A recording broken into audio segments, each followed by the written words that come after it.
Well, today I am so excited to be joined by Julie Jumonville, who's the partner and co-founder of the Geyser Group, which is a privately held commercial real estate investment and development firm headquartered right here in ATX. Julie brings her civil engineering and real estate experience to lead the team in finding unique commercial opportunities. Prior to founding Geyser, Julie was the founder and CEO of the engineering firm Avery Environmental Services and founder and CIO of the successful health and wellness startup Upspring Baby, which is where you and I originally met years ago, a long time ago. Exactly. Was when you were doing Upspring Baby. So she currently sits on the board of Waterloo Greenway. We're going to talk about that today, and the Andy Roddick Foundation here in Austin, Texas. Julie, thanks for joining me today on the Keystone Bank podcast. I love it, Jeff. I'm so excited to be here and just welcome back to Austin, Texas. I understand you had a little bit of a nice break. I did. Just did a little bit of traveling, kind of a bucket list trip. Just went to the Australian Open with a dear friend of mine. And that sounds so cool. It was so cool. It was such a good experience. Was the weather nice? The weather was really, really nice. You didn't get attacked by any kangaroos or anything like that? No kangaroo attacks. Super safe over there. That's awesome. But just a really fun, good experience. Well, thanks for joining me today. Of course. Thanks for having me. Our paths recently reconnected after, probably 10 years. I know. How Crazy. long ago? That was when you were doing Upspring Baby and we were members of EO, Entrepreneurs Organization. Yeah. And somebody met us and we introduced us, and then we kind of went our separate ways, and then now we're back doing some business together. Exactly. I'm and excited about that. I'm very excited about it. So I'm going to jump right in. Sure. Sounds great. I want our listeners to learn a little bit more about this awesome Julie lady that I know. Tell me a little bit about yourself first. Sure. And then also what you do at the Geyser Group and what the Geyser Group is all about. Sure. Would love to. So I always lead with my family. They're my number one supporters, and have been blessed to be married for 27 years to Jeff Jumonville. He is fantastic. And we've got 2 adult children. So we're new empty nesters. We've adapted. Congratulations. Thank you very much. We've adapted. Very quickly? Yes, very quickly and very well. Love you, Grace and Reese. But somebody told me one time there is nothing wrong with empty nesting. There's nothing wrong with it. There's not. We've done our job. So we'll see what happens. Are they local? Yeah. Well, so one local and, one's kind of local. Okay. So Grace is 22, just graduated from the University of Texas and working in a lab at UT, just getting ready to go to grad school. And then my son is an Aggie, of course, because you have to have a divided family. He's not going to do what the sister did. He's not doing what the sister did. And he's 20 studying business at Texas A&M. Good for him. That's actually where Mom went to school. I actually got a civil engineering degree at A&M. Whoop, whoop. Is that what? It's whoop. Whoop. Not Sorry. whoop, whoop. It's not whoop, whoop. It's whoop. Got it. At Texas A&M. I got my master's in environmental engineering at SMU while I was working full-time in Dallas. And so we're dealing with a really smart person here, folks. Oh, I don't know. I definitely would not have me build your bridge or your road. I definitely want you to know that. But I do think, engineering has been a great kind of just a good major in everything I've done. I mean, I'm sure, you see all the 3 different companies I've done and you're like, how do those go together? But, engineering was a good solid background to kind of help me figure out and solve problems. So that's been great. And build stuff. And so it's been great. You just build businesses instead of bridges. Exactly. That's good. Businesses and now some real estate. So definitely using that engineering degree at the Geyser Group. But I think, as a partner and co-founder at the Geyser Group, my biggest gift is, I've been an entrepreneur in town for many years, know a lot of people. It's, digging up and finding properties and raising capital. So I also love just building this young team. I'm the oldest one at the company. So it's been a lot of fun to kind of hire and find some amazing talent to help us do what we're doing at the Geyser Group, which is developing real estate, mostly on the east side. Are you able to find talent here in Austin for real estate? Yeah, we definitely are. It's hard, but we've been really successful. It's kind of strange. We have 4 ex-lawyers on our team. So we have this thesis that if you grab someone that's tired of being a lawyer and maybe they have some construction litigation and some experience in law, that they're actually a good real estate convert. So I get a little self-conscious because I don't have a law degree, but I've got 4 lawyers on the team. So. I was at a UT event recently, and the real estate department at UT sponsored it. It was the new president of the Dallas Fed, Lori Logan, was speaking, and I was talking to somebody on the faculty there that helps place students. Oh, okay. And she said, it didn't used to be this way when somebody would come through the real estate group at UT. they would have to find them and help them. And it was always outside of Austin. Right. But she said that's totally changed. There's tons of real estate opportunities for graduates at UT in Austin, Texas now in the real estate space. Yeah, I definitely agree with that. And, we've have a couple of folks from UT and have hired from kind of all over, but mainly from Austin. So it's amazing how much real estate there really is here and how much expertise there is. 100%. So who did you found the Geyser Group with? So Dan Graham, and Matt McDonald. So those are my two partners. We were doing some kind of fun projects and real estate work. And actually I met Dan through the Entrepreneurs organization as well. So just when he was building Build-A-Sign, right? Yeah. When he was doing Build-A-Sign. And Dan and I've been friends, since probably like 2004. We both just kind of have run parallel paths, served on boards together. And we actually invested in a gal that used to work for Upspring Baby and supported her and helped her kind of start her own business. So that's really where we reconnected and probably started working together on a more day-to-day basis. Do you all have any particular niches in the Geyser Group that you go to market looking for, or that you do, or are you generalists, or how would you say, what kind of deals are you looking for? Thank you for asking. That's a great question, and that has evolved and changed. Mm-hmm. So started kind of more opportunistic, but we really are focused more now on infill townhomes and multifamily doors. So we've exited our office product. We actually owned the Livestrong building, got that leased up and sold that, a few years ago. And so that was, the last of the office product, aside from the Center for Social Innovation on the east side where we all office right now. Which is a great complex. It's such a I was fun blown complex. away when I was over there, and I was having coffee with Dan, and then I saw you in the lobby, and then we went upstairs, and I was like, "This is amazing over here! What you all have put together." Oh, thank you so much. It's a lot of fun, and I think what makes me really happy is I go on the weekends, and it's just bustling with dogs and people having coffee and sandwiches or beer. It's definitely a neat spot of Austin that people need to know about. Yeah, it definitely is. It's really neat what you guys have done. Jeff, people thought Dan was nuts when For sure. He was going to build. That's where the boogeyman lives. Exactly. It's the Center for Social Innovation over there. And, it was so far out. And now it's just kind of, and I think you have like a 1 million square foot Class A office building going in right next door, which blows my mind. Yeah, going in next door. They have built that thing really quickly too. It's been fun to watch. We aggregated that site and sold it to J. Paul in 2019. So it's been, we were kind of doing all the due diligence and, working on that site, getting ready to develop a little lowly 500,000 square feet of office. And he came in and is now doing close to 1 million. So it's pretty amazing. Well, so did you always grow up wanting to be an entrepreneur? That's a really good question. I've always had this green book by my bed. I don't even know if I've told many people this story of just ideas, innovations, things that, I thought were missing in the world. And finally kind of was challenged by a fellow entrepreneur organization forum member. You might like the story, Jeff. I went to my first forum meeting. I was actually running my engineering company, and I mentioned to the group, hey, I've got this idea. There's this product called Milk Screen that I've named that I want to invent. And that's back in the day of the checkbook. Uh-huh. And literally this guy, Chris, pulls out his checkbook from his back pocket and says, I'll give you $10,000 right now for the idea. And so I thought about it for a minute, but then I'm a super competitive and love a good challenge. So I'm like, you know what?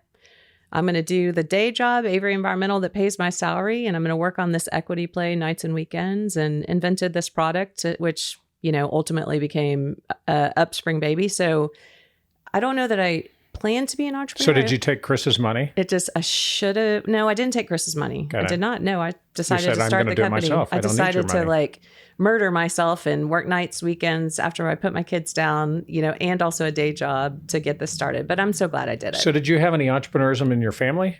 Mother, father, brother, sister? No. Aunt, uncle? You know what? That's really interesting. I've never actually thought about that.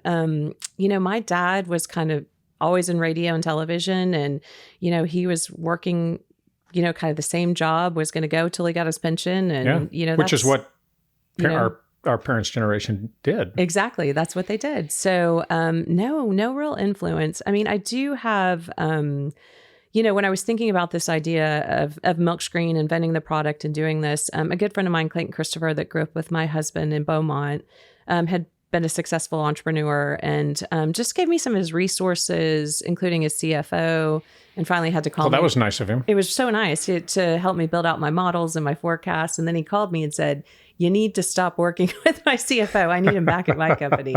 But that would probably be my first kind of influence and mentor as far as, entrepreneurship. And Clayton has gone on to do many things. Oh, he has. When you met him, he was doing the tea company? Yeah, he was doing Sweet Leaf Tea. Sweet Leaf Tea, which he sold. Yeah, which he sold. And then he went on to do other things. Yeah, he did other things. And great friend, great mentor. Love that family so much. So what was the drive behind creating Upspring Baby? We've heard a little bit of it just now. What was that initial product that you said it was called Milkscreen? Yeah, Milkscreen. So how did Milkscreen, and what was Milkscreen, and then how did it help you sort of launch into Upspring Baby? Oh, the great question. So I actually was on the board of the Mother's Milk Bank here in Austin at the time, and they bring in donor breast milk, give it to fragile infants that need it in the NICU, et cetera. And so they needed a way to kind of test that breast milk to make sure it was safe for baby before they, pasteurized, or could at least get a profile on mom. And, I'm an engineer, and I said, hey, let me see if I can go figure that out. And, at the same time, I had, my own small children, and, I realized it was something that would be important. And it really, Milkscreen's a 2-minute test to detect alcohol in breast milk. And the whole point was to extend the life of breastfeeding. And that's actually what we proved and what we were able to do. And that product ended up like on a reality TV show and a movie, because, reality TV back then was like a really big thing, really new. And so literally my mom, I got 1,000 texts saying, hey, your product was on the Kardashian show. I'm like, what? And so by accident, it was on one of the Kardashian shows. I'd never even seen a show. And it ended Wow, up, what a story. Like crashing our website. And the funny thing about the story is Kris Jenner called us at the office and said, hey, we had to, blank out your products, on, Courtney's show, but for $500,000, she'll tweet about you 3 times and take 2 pictures. And I was like, we're the only product like it in the world. We already got the lift we need. So thank you very much. Oh my gosh. What and a I also great didn't story. have $500,000. Right. That's a lot of money. It's a lot of money. That's a lot of money. So that product worked. It worked. And then you started Upspring Baby. Started Upspring Baby. Partnered with some great gals that had another product here in Austin. And we built out a health, wellness, and safety portfolio of products. And when we sold direct at Geyser, we had approximately 37 products at the time. That's amazing. Yeah. All in the baby space. All in the baby space. Yeah. That's amazing. For moms and babies. And is that all of those products still around? Well, they're still around. A big chunk of them are still around. Yeah, it's kind of fun to go into Target and be like, see them on their shelves. Hey, I invented that. That's kind of fun. I'm an inventor. I know. It's the original packaging versus what the packaging is now is quite comical. But anyway.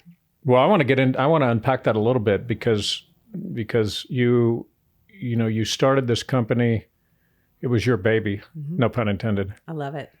And then you sold it. Mm-hmm. And so I want to unpack that. But tell me, what was the main reason why you sold it? So, where did you find your mindset at? What drove you to that final decide to exit? Yeah. So really, quite frankly, I took, a pink and white presentation around and raised $5 million, trying to convince people that, Milkscreen and these other products were needed to be developed. And so ultimately it was time to kind of return, those funds. That's all you raised? That's all we raised. You raised $5 million to start Upspring Baby? $5 million in 3 different tranches because we kind of didn't know what we were doing. I remember, I think it was Clayton saying, you're only raising this in your first round. You need to be raising more money. And I'm like, no, this is plenty. No, 100% no. Yeah. The lessons we learned. Exactly. But it also was just time, right? Like we had gotten to a point where I felt like these products needed to go to the next level. And Reckitt Benckiser is a great group, great company. Did you know them? Did they know you? Had they been following you? Had you a relationship, or was it a? No, we were actually introduced by a banker, okay. but they, just really, we had built an authentic mom community at Upspring, and they were looking for that. And so it just kind of was a perfect partnership and marriage. And how long did the process take? Oh, goodness. It took way longer than it should have. Yeah. Really about 14 to 16 months. Yeah. And it was hard. It really was because, It sounds like you got the right partner. They executed and closed. Yeah. 100%. At the end of the day, they've got a whole department trying to get everything they can out of, acquisitions and deals, et cetera. And so I will say I walked the deal. I remember it was January, 2018, and I just had enough. And my two other partners needed my vote. And I said, you know what? I'm done. I'm getting off this call. I'm done. This is too much, and just kind of went silent for a couple of days. And then, we were closed in about a month. Silent treatment worked. It did work. That's good. It did work. Well, so shifting gears a little bit, as a community bank here at Keystone Bank, we prioritize partnering with our community. Mm-hmm. It's one of our core values. How does the work you do at the Geyser Group nurture the communities you're developing in? I love that you asked that question. And how do you get involved? And what's interesting? I think Keystone and the Geyser Group kind of share the same currency, which is helping people. I see you guys always leading with how can I help? Everyone I've dealt with here, I love that. And that's kind of a currency I think we both share. I agree with that. And so I really appreciate that. And I, with the Geyser Group, we constantly, in every meeting, I feel like are always trying to figure out how to be better and help our community. So we're in development on about 1,000 doors, different various stages of development, obviously, on the east side. Very well needed too, by the way. Very well needed. But at the same time, we're really trying to figure out affordable housing. Yes. And so that's one of our biggest focus. And so we've done a deep dive into just all the different programs, PFCs, PSH, all the acronyms, public supportive housing, et cetera, and figuring out how we can go beyond just, the minimum amount of, affordable housing and do more. And so we have a good example. We're working on a project on Real Street here in Austin, and we just got an MOU signed with a group. I don't know if I can say yet, but to provide deeply affordable housing to about 66 units of deeply affordable housing for our seniors. Beautiful. Our seniors. So I'm really excited about that. It's gotten so expensive here. Oh gosh, it's crazy. The run-up has been incredible. I mean, Grace, my daughter, was searching for an apartment. She's way on the east side, and just kind of hearing her journey and the rents. And she's like, I'm just going to go 2 more streets further, and I think I can afford it. Exactly. But I had 2 kids get out of college in May, and they both were staring at the rental market here and versus the buy market. Right. And it's a tough equation. It is. So yeah. Well, so you serve on the board of 2 not-for-profit organizations. What do you believe is the most important aspect of fostering community? And let me ask, what are those 2 that you're involved with? Yeah, definitely. So I'm a new board member for the Waterloo Greenway. It's kind of the new Central Park, I like to say. Which is awesome. Which is amazing here in Austin, Texas. Phase 1 is open and breaking ground on phase 2. So really excited about that. I'm very new to the organization, but it's a really great group of people, charging forward to make sure we have a good operations funded every year so everyone can enjoy this amazing park. Which is a neat place. Exactly. And also just, maintain our green space here in Austin. And then I'm also recently on the board, but I've been helping this crew for a while of the Andy Roddick Foundation. So a lot of the kids that Andy and that organization work with are in our community and on the east side. And so super passionate about that. And he believes kind of what happens outside of school is just as important as what happens inside school. And so they fund, amazing summer programs, free camps for kids, do all kinds of work. I know that he and his wife do. They do. An outsized amount of support. They do. They're both incredible humans. Put a lot into that. I see them put pretty much everything into it, and it's pretty amazing. It's also fun watching them kind of parent their 2 young children too, and just kind of watching and seeing that lens. And their kids know all about the foundation and that's neat. Everything they're doing. So it's great. Well, kudos to you for getting involved. Oh, thank you. And those are 2 very worthwhile organizations to support what's going on here in Austin, Texas. Yeah. What, with your experience across multiple industries, how do you bring the various knowledge together at the Geyser Group? Okay. How do you and your founding partners do that? I'd love, and I'm sure our audience loves to hear about how do people actually run their successful businesses and what are some of the key takeaways they can learn, the aha moments. Tell us a little bit about that for you and what was it like for you to take on a totally new venture like Geyser Group? So that's a really good question. And I actually... My answer changes and evolves with that as Geyser's growing, but I am a little confusing, so engineering firm, but that's, what I studied, and I figured out how to be innovative in engineering. Upspring Baby, consumer products company, so service and then consumer products, and now real estate. As I mentioned before, kind of my currency is helping people. Literally my entire life, I probably have had 3 coffees a day, helping other entrepreneurs, other folks. You are very plugged in, and you are very passionate about it. I am. It comes across in spades when I'm ever around you. Thank you. I just believe in authentic connecting and helping people, and I've helped a lot of people. That's how we got back together. Exactly. You said, "Hey, we're doing business with Keystone. I know Jeff. We haven't talked in years. I'm going to go." I'm gonna go say hi. We're gonna go say hi, and I really appreciated that. Yeah, that was a neat meeting when we got reconnected. That was one of my favorite days. It was neat. It was a lot of fun. I'm glad we did get back. Yes, and so I just through all of that, in all my organizations, that helps me hire really well. And there's a lesson to be learned in hiring well. Right. Well, maybe I should take that back a little bit. I've made some mistakes. But I do feel like, just our hiring process and my passion for that and helping other people, nurturing other people, teaching them, has been, something that has been very successful across all 3 organizations. But, we've all had what they refer to as previously unrecognized recruiting errors. Right. So we all know what those are. Thank you. I appreciate that so much. I really do.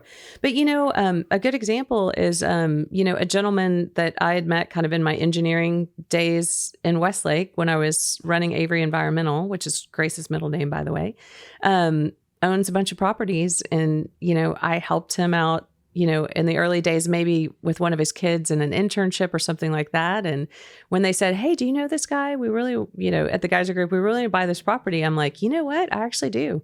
I helped him, in like 2004. So let me give him a call and see if I can get us in the process. So you said your daughter's name is Avery Grace? It's Grace Avery. Grace Avery. Mm-hmm. I have a Grace. Oh, you do? Shout out to Abigail Grace Wilkinson. I love it. Today is her 22nd birthday. Oh, happy birthday. And they're the exact same age. I love it. We should get them together. We should get those girls together. Definitely. She's awesome. That's awesome. I'm sure your Grace is too. She is. So you mentioned earlier that the Geyser Group has over 1,000 units in development, 180 million in assets under management, and 300 million in the development pipeline, which is a lot. Mm-hmm. You guys are busy. If you're talking those kind of numbers, you're busy. Yes. So, what advice would you share with other innovators who are looking to scale their organizations on that level? So that's a really good question. And I'm just going to give you an example. Sometimes I speak from example, probably comes from EO, right? Yeah. So actually during COVID, we were a little panicked, as most, businesses were. And we decided to kind of step back, and we did what was called these brunch checklists, and everyone would bring like their favorite breakfast. We'd hop on Zoom, catch up for a little while, but we truly decided to document and create checklists for every single process across the organization at Geyser. I'd done that before because we had to have a quality kind of management system, obviously with the engineering firm as well as with, Upspring Baby. And my partner, Matt McDonald, was instrumental in just, hey, let's document what we're doing. Let's take our mistakes and let's get faster and better. That's also about the time when, when we're coming out of COVID, to be competitive, you have to be quick. Everybody's got at the time, could, do the offers, bring in the same amount of money, but the people that were winning are the quicker people. And so, I feel like what's really helped us scale and kind of, as we've been growing, just taking that time and basically having processes and checklists for everything that we do. I've heard it referred to by others that have been on my podcast, other entrepreneurs. You have to work on the business too. Exactly. You can't just work in it every day. Exactly. You have to take the time. Sounds like you had the time during COVID. Exactly. And you used it wisely. And we did use it wisely. And I would say, for instance, a due diligence checklist, what are the main things that we need to see so we can give, make a quick call on whether we want with real estate, if you miss something, it could be catastrophic to all the time and the pursuit dollars that you spent. You get to the end and you go, well, we can't close on this. Exactly. And we don't want to be known as the group that's not closing on things. So, our idea was like, let's create this checklist. What are our big red flags? What do we need to know so we can get under contract and feel good about closing? So that worked out really well for us. And that's really helped us scale, particularly at Geyser. Well, good for you. And I get asked as a banker, I get asked this question all the time. So what do you think of the economy? What do you think about the Fed's movements and the interest rates? So I'm going to flip it around a little bit. I get asked this question as a banker too about real estate. So, but from your perspective, what are your predictions for the commercial real estate space and industry here in the next 5 years? Maybe here in Austin, and then maybe nationally. Yeah, I think they go somewhat hand in hand, but I was doing this because I really wish I had a crystal ball. Yeah. I have no words for how much Don't I we wish all? that. I really do. My regulators want me to have a crystal ball. Right. Well, when assessing my risks and investing in commercial real estate as a bank. Oh, I'm thinking that might be a good gift for you. That's right. Need that here at Keystone. So that's a great question. So I do feel like, I'm not dead on people coming back to the office, right? I do think in the next 5 years that folks are going to be coming back to the office. I think they're going to be picky. I think they're going to want amenities. They're going to, want maybe some outdoor space, be close to home, et cetera. But I do generally feel like people, just nationally and in Austin will, start coming back to the office. So maybe I should write these down and see if where we are in 5 years, right? Yeah, right. Totally. I mean, currently right now with just, interest rates and recession, everyone's bullish on multifamily, including us. That's the majority of what we do. I think we're going to see people renting longer. And so, multifamily, I'm trying to remember. I think it was like 4.4, 4.5% vacancy rate, one of the lowest vacancy. It's astounding. Yeah. It's astounding. They build them and then they lease up. Exactly. So, and here, with people still moving, in droves to Austin. I don't know the latest numbers. You might know. I don't. Has it slowed at all? I don't think so. Yeah. I don't think so, or not by much. No. So just, super bullish on multifamily. And then, just e-commerce has a lot of room for growth. We just keep hearing and seeing kind of industrial. So I think we'll see a lot more warehouses as e-commerce, continues to grow. Well, you can order on Amazon right now and you'll have it tonight. Exactly. If you ordered something that's in their North Austin warehouse or their San Marcos warehouse or wherever. Which blows me away. Blows me away. It absolutely blows me away. So, those are kind of just three things kind of top of mind that. Anything on the valuation scene? Are you seeing mass distress? So that's interesting. Not quite yet. I am, as I always mention, my currency is helping people.